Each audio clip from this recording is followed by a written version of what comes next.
По 7 години, дигиталниот самит на Западен Балкан се враќа во Скопје. Следната недела, на 1 и 2 октомври, во Музејот на современа уметност, експерти од цела Европа ќе присуствуваат на самитот кој го организира Министерството за дигитална трансформација.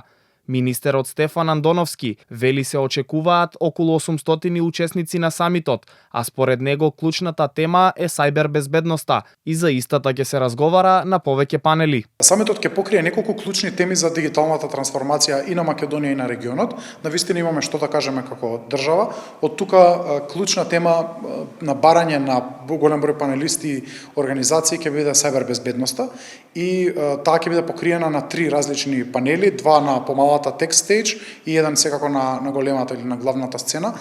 Останатото ќе бидат дигиталните паричници, мобилната апликација која што ние развиваме, презентација на компаративни искуства за мобилни апликации и дигитални паричници, интероперабилност и нудењето електронски услуги за граѓаните. Андоновски на самитот ќе ја презентира и македонската супер апликација, која се состои од 2 сегмента. Тест верзијата ќе ја искористат учесници на самитот, кои подоцна ќе треба да ги увидат сите недостатоци и до крајот на годината да биде пуштена во промет првата почетна верзија на апликацијата. Како што вели, комплетно сите услуги кои се понудени на e-услуги порталот се очекува да бидат преместени во електронскиот паричник во 2026 година. Зошто супер апликација? Затоа што е апликација од 2 клучни дела, сегменти. Едниот сегмент се вашиот дигитален паричник, на кој што во ова тест верзија, морам да кажам дека ќе биде тест верзија, ќе биде вашата лична карта достапна во електронска форма и 2 услуги во вториот модул. Планот е да ги имаме потврдите за стаж, историјатот за работни односи, М4 и М2 образецот,